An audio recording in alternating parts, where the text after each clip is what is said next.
y'all heard about me. She said a lot of things about me. I'm a youth activist.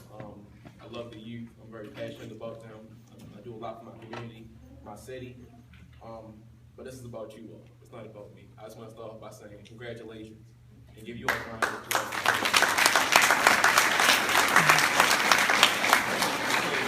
You all did it. I mean, y'all took that step.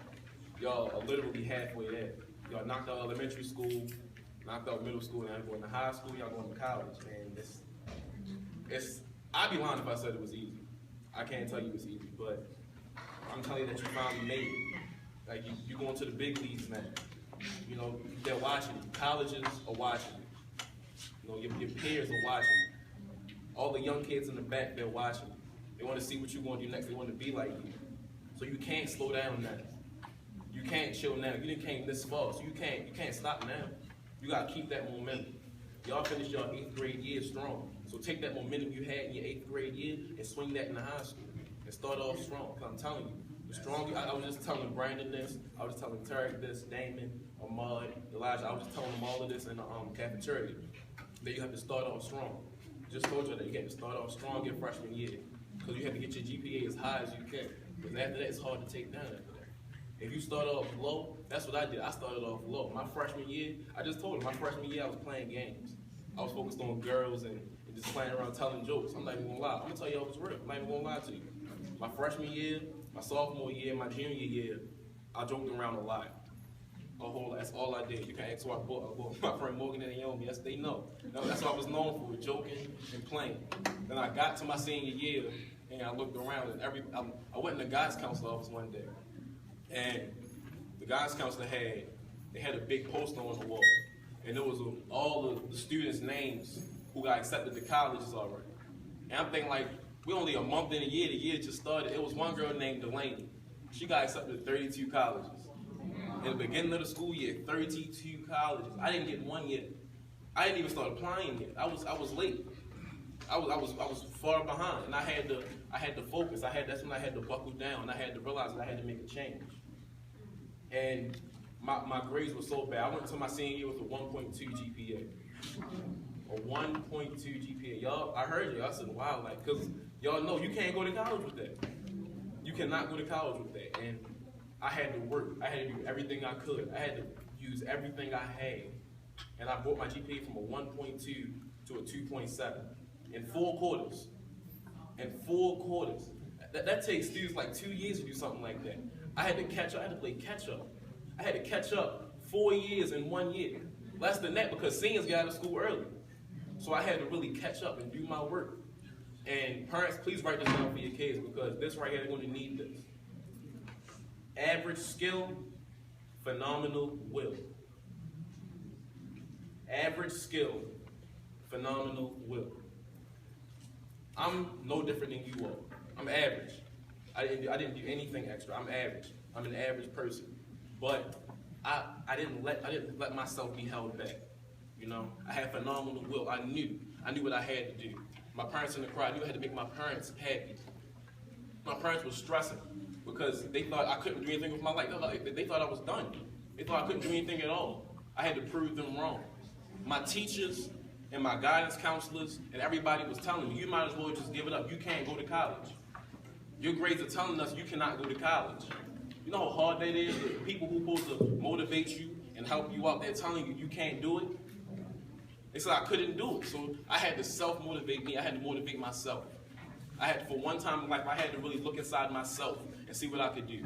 And I had to motivate myself. You have to stay self-motivated. If there's no one around you telling you can do it, you tell yourself that you can do it. At all times, tell yourself you can do it. You can't never give up on yourself. You got to make a decision right now. As young men and young women, make a decision right now that you will let nobody in the same position as you outwork you. That's right. Y'all all in the same position. People to your left and to your right, you got to outwork them. This is a competition. You have to outwork them. Ahmad, you got to outwork her. Damon, you got to outwork her. Elijah, outwork Damon. Brandon, outwork all 3 of them. Outwork everybody. It's all about work ethic and how hard you work. You have to outwork everybody. I was watching this motivational video by this man named Eric Thomas. I was watching that video all week. like all week, because it says so much to me. I know we all heard the quote before. What's the quote? Practice makes perfect. You've been hearing that your whole life. Practice makes perfect. Practice makes perfect. Don't give up. Practice makes perfect. Eric Thomas said, practice doesn't make perfect. Practice makes permanent. Everything from here on out is permanent. Elementary school, middle school, that was practice. All that was practice, getting you ready for what's real now. Because in high school, everything is permanent. In college, everything is permanent. When you get to your senior year and you finally holding up your transcript, and you're looking at your transcript, it shows everything from 9th grade to 12th grade. All that is permanent. And that's what colleges want to see. And I'm telling you, you have to amaze them. You have to do what you can do. And when you feel like you want to quit, you have to dig deep within yourself and kick into another gear. You gotta move yourself. You gotta dig in yourself, and only few people can access that. Only few can access that. Everybody can't do that. Everybody can't motivate their self and push their self further. They need somebody to be there with them. You can't do that. Me, my parents, they motivate me throughout anything. No matter what it is, they motivate me. But I knew sometimes I can't talk to them because I know they're not going to be there all the time. I'm going to college in a couple of months. I'm scared, but I'm ready. I know I'm going to be alone. I have to learn how to be alone and do it by myself. So sometimes if my parents want to help me with something, I tell them, no, I can't, you can't help me. I wouldn't even tell them about it. I'm going through stuff, and I wouldn't even tell them about it, because I know I got to get myself out of it. I got to help myself through it, no matter what it is. I'm going to give y'all an example. Y'all know the Warriors and the Cavaliers series, right? I'm a Warriors fan. My father's a Cavaliers fan. We go back and forth all the time. Doesn't matter. I think LeBron's a terrible basketball player, but that's just me. Game 1, Warriors against Cavaliers. The Warriors was down 13 points in the first quarter. 13 points in the first quarter. They were down the whole game. They never were up. They brought it back a little bit within like 3 points in the third quarter. In the fourth quarter, they tied the game up. Then they went into overtime. The score was 98-98, but went into overtime. This when the team that was up, Cavaliers, the team that was up, doing great, killing them, that's when they fell apart. They scored 2 points in overtime. In 5 minutes, they scored 2 points. In Golden State, they scored 10 points in overtime and won the game. 108-100. They won the game because the Warriors, they played that kind of basketball. They played 5-quarter basketball. You got to be ready to kick into that 5th gear whenever. You cannot give up on yourself. That's how they prepared. They prepared themselves for games like that, where they had to kick it in the next gear. They knew that they both put their all into the game. Warriors Cavaliers put their all into the game. They both retired. They both did everything they could out there. But the Warriors wanted it that much more. They wanted it that much more. You got to want it that much more than the next man. No matter what it is. No matter what, if it's a job, anything. If me and Dame are going for the same job interview, if it's a group interview, me, Dame, and Turk, all three of us going for the same job interview. And the interview starts at 9 o'clock. You get there like 8:30, 8:45. I'm going to come 8 o'clock, bringing donuts, coffee, anything I can. How you doing? Shaking hands, kissing babies, whatever it takes. Whatever it takes. So I can go that extra mile. I'm going to one-up you regardless. No matter how much faster you are than me, how stronger you are, how smarter you are, it doesn't matter. You won't outwork me. I'll make sure of that. You cannot let anybody in here outwork you, no matter what anybody say. Despite your circumstances, what your family say, what if your father's not around, no matter what's going on, despite everything else going on around you, you have to outwork that. You have to become better than that. You cannot be a product of your environment. You gotta overcome all of that. You cannot be stopped by reality. I heard a quote once, and it said, for a lot of people, the distance between their dreams and reality intimidate them, so they become stuck. That's how you become complacent, because you close your eyes and then you dream. Oh yeah, I'm gonna have this big car, and I'm gonna live in this big house, and you dream about all the things that you're going to have. Then you finally dream and you close your eyes and you happy. You off in this mystical wonderland where everything is just perfect for you. Then you open your eyes and you see reality. You see what's going on around you, and that scares you.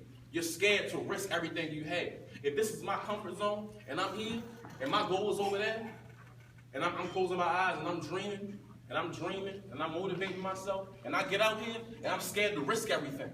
People are scared to risk what they have. They're scared to risk it all to get here. You have to get here. This is where you want to be. You want to get to the promised land. You want to be great. You want to do amazing things. You got to take that extra step, that extra mile. If I'm working out, if me and Damon race, And Damon beat me in the race. Okay, Damon, give me a month to prepare. If you run a mile a day, I'm gonna run a mile and a half. If you in the weight room and you doing squats and all that, you squat 120, I'm gonna squat 180. If we working out, if we doing push-ups, and you do 30, I'm gonna do 50. I'm gonna do whatever it takes to outwork you. That's the mindset you gotta have. You have to outwork everybody around you. And when you get scared, you cannot quit. You have to understand that chasing your dreams is not easy. And here's a news flash. Nobody ever told you this. When you're chasing your dream, life is going to hit you hard. You cannot take the easy way out. I'm taking the easy way out, and I'm going, it's a sign. It's a sign that says your dream is to your right. You walk up, go to your right, next thing you know, life is going to hit you in the face right then and there. It's going to check you right there and lay you down. You got to work hard. You have to outwork everybody. I cannot reiterate that enough. You have to outwork everybody around you, and everybody in the same position as you. You have to take advantage of this opportunity right now. You will not have the same opportunity next year or the year after that. You got to take advantage of this right now. You only get to start high school fresh one time. That's it. You got to start right now. You got to know what you want to do in life. Whether you want to be a doctor, a lawyer, a basketball player, football player, whatever you want to do in life, you have to focus on it. You got to have a tunnel vision, meaning that I see nothing but my goal. How you doing, sister? I'm looking right at you. That's my goal. That's where I want to go. I see nothing but her. I don't see you all. I don't see anybody here. All I see is her in the back. That's it. I see nothing but my goal. You got to have tunnel vision. You got to know what you want. You got to zero in on it. You got to focus on it.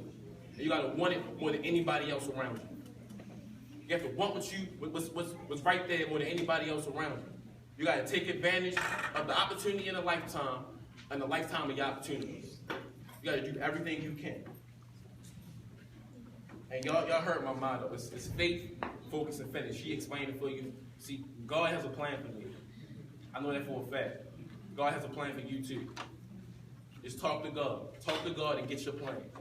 Figure out what your plan is. Once you figure out your plan, that's when you focus. You zero in on it. Have that tunnel vision. You attack your plan. You have to go get your plan. Then you finish. You finish strong. Despite how you started, you finish strong. You can do what you can. You got to be a beast. You have to be a beast. I was watching the video. The video said, for Eric Thompson, he said, everybody wants to be a beast. Everybody wants to be a beast until it's time to do what beasts do. Beasts go that extra mile, preparing. Beasts do whatever it takes. Leave behind old friends. I'm telling you right now, when you get in high school, you're going to have a lot of friends. Wait till you can have like 30 friends in high school. Wait till you get to your senior year. It's like 3 of them going to be around. Am I lying? It's like 3 of them going to be around. You're going to be sitting there by yourself. It's a couple of y'all. Just your day ones. That's it. And that's all you need. That's all you need. A beast can adapt. You have to adapt anywhere. Anywhere you go, you got to adapt. You got to make people feel uncomfortable around you. Because you're so comfortable, it makes people feel uncomfortable around you. That's it. You got to be able to just do it. You got to go get it. You got to be lion-hearted. You know how like a lion? See, people think like being lion-hearted and being a lion is just about eating.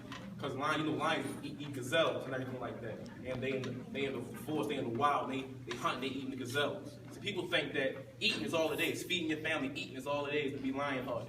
But it's about the hunt. People don't understand that being lion-hearted is about the hunt. It's about the process. You have to love the process. Study it. If it's academics, study it. You got to study more than you do your work. If it takes you to do 20 minutes to do homework, do your homework and spend an hour and a half studying. You got if you play football or basketball, you got to spend more time practicing than playing the game. So it's like second nature to you. You got to do great things. I'm telling you. If you take nothing else from what I say today, just remember one thing. You have to be phenomenal or be forgotten. Be phenomenal or be forgotten. Be phenomenal or be forgotten. You got to be outstanding. You cannot be average. If you have an average mindset, average skill, phenomenal will. But if you have average skill and a phenomenal will, you won't be average much longer. If you think average and you do average things, but if you're willing to go that extra step, you're no longer average. I left average, and you keep taking the extra step, and the extra step, you become phenomenal. You become amazing. That's what everybody wants to be in life. You want to be amazing. You got to want it more than the next man does. I don't want to take up all